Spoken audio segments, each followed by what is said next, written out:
নমস্কার বন্ধুরা, নবদিগন্ত চ্যানেলের পক্ষ থেকে আপনাদের সকলকে জানাই স্বাগতম।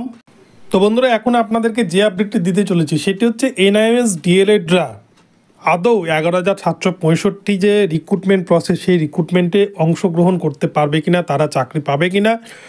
তারা তো ইন্টারভিউ দিয়েছিল এবং তাদের এগেনস্টে বা তাদের পক্ষে সুপ্রিম কোর্ট কী রায় দিল, প্রাথমিক শিক্ষা পর্ষদ কী সাবমিশন দিল এবং সুপ্রিম কোর্টে কি আপডেট উঠে আসছে, এই নিয়ে বিস্তারিত কিন্তু ভিডিওতে শেয়ার করতে চলেছি সঠিক তথ্য নিয়ে। তো আপনারা সম্পূর্ণ ভিডিওটি দেখুন মনোযোগ সহকারে, তাহলে প্রথম থেকে শেষ পর্যন্ত পুরো বিষয়টি বুঝতে পারবেন। তবে তার আগে বলি, যারা প্রথমবার চ্যানেলটি দেখছেন আপনারা অবশ্যই চ্যানেলটিকে সাবস্ক্রাইব করে দেবেন।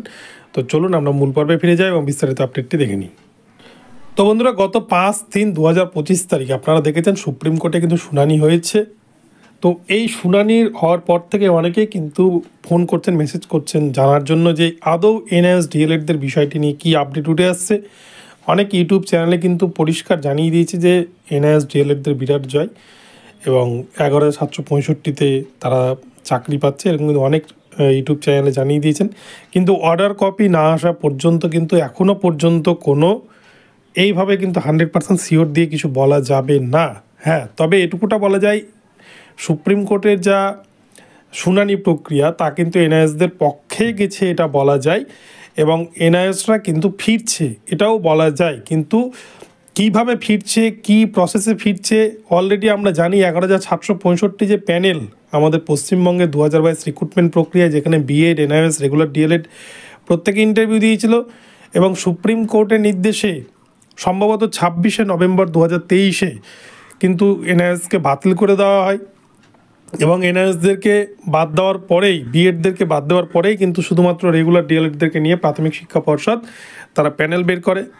কিন্তু আমরা যদি আরেকটু বিষয়টিকে পরিষ্কার করে দেখি, যে ইন্টারভিউ হয়ে যাওয়ার পর দীর্ঘ কয়েক মাস কিন্তু প্যানেলকে ফেলে রেখেছিল পর্ষদ। তারা চাইলেই কিন্তু তখন নিয়োগ করে দিলে বিএড, এনআইএস প্রত্যেকেই চাকরি পেয়ে যেত, কিন্তু তারা সেটা করেনি। হয়তো তারা মনে মনে চাইছিলও না এনআইএস এবং বিএডদেরকে চাকরি দিতে।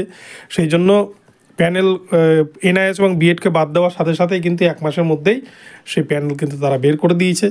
তো যাই হোক, সেই প্রসঙ্গে আমি আর যাচ্ছি না।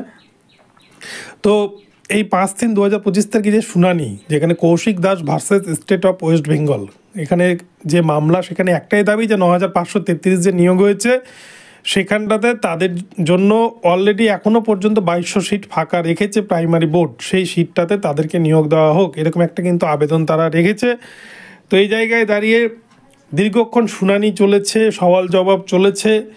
পর্ষদের তরফ থেকেও বলা হয়েছে পর্ষদ কিন্তু কোনো মতে এনআইএসদেরকে নিয়োগ করতে চায় না, ঠিক যেমন 2022 ডিএলএডকে তারা নিয়োগ করতে চায় না, এনআইএসকেও কিন্তু নিয়োগ করতে চায় না। যেহেতু একবার নিয়োগ হয়ে গেছে, তাই সেই প্যানেল কোনোরকমভাবে ঘাটাঘাটি করবে না। প্যানেলকে ঘাটাঘাটি না করে 9,533 প্যানেলকে সেফ জোনে রেখে যদি কোনো কিছু করা যায়, তাহলে কিন্তু সেটা করতে হয়তো পর্ষদ রাজি থাকবে। তো সুপ্রিম কোর্টের অর্ডার, জাজমেন্ট রিজার্ভ হয়েছে, আপনারা দেখেছেন। সেই অর্ডার কিন্তু না আসা পর্যন্ত আমরা কিন্তু পরিষ্কার করে কিছুই বলতে পারি না। তবে এখান থেকে পরিষ্কার একটা বিষয়, যে 18 মাসের ডিএলএড এবং 24 মাসের ডিএলএডের যে বিষয়টি ছিল, সেটা কিন্তু সুপ্রিম কোর্ট আবারও গাবাই স্যারের বেঞ্চ তারা কিন্তু পরিষ্কার করে জানিয়ে দিয়েছে যে ইন সার্ভিস মানে ইন সার্ভিস, সেটা প্রাইভেট স্কুলই হোক আর গভর্নমেন্ট স্কুলই হোক, গভর্নমেন্ট এডেড স্কুলই হোক, কিন্তু তাদের যোগ্য বা বৈধ তাদের ডকুমেন্টস কিন্তু থাকতে হবে। তো এই ডকুমেন্টস থাকলেই তারা কিন্তু ইন সার্ভিস, এবং ইন সার্ভিসদের জন্যই এই 18 মাসের এনআইএস ডিএলএড। তো এক্ষেত্রে যারা এনআইএস ডিএলএড করেছে প্রত্যেকে কিন্তু ভ্যালিড, তাদের যদি ডকুমেন্টস ঠিকঠাক থাকে। তো এই জায়গায় দাঁড়িয়ে এনআইএসটা কিন্তু ফিরছে, এটা বলা যায়। তো 2022 রিক্রুটমেন্ট প্রক্রিয়া তারা কীভাবে নিয়োগ পাবে, নাকি সুপ্রিম কোর্টের নির্দেশে নিউমেরারি পোস্ট তৈরি করে তাদেরকে নিয়োগ দিতে হবে। এখন সুপ্রিম কোর্ট যা অর্ডার দিবে তাই কিন্তু প্রাথমিক শিক্ষা পর্ষদকে মেনে নিতে হবে, কেননা সুপ্রিম কোর্ট দেশের সর্বোচ্চ আদালত। সুপ্রিম কোর্ট যা বলবে সেটাই কিন্তু পর্ষদকে মানতে হবে। তার কিন্তু অমান্য করলে পর্ষদের বিরুদ্ধে তখন কঠোর ব্যবস্থা নেবে সুপ্রিম কোর্ট। তো বন্ধুরা, দেখা যাক শেষ পর্যন্ত কি হয়। আপনাদেরকে আসল তথ্যটি জানালাম। তো ভিডিওটি ভালো লাগলে চ্যানেলটিকে সাবস্ক্রাইব করে দেবেন। দেখা হচ্ছে পরবর্তী ভিডিওতে। সকলে ভালো থাকবেন, ধন্যবাদ।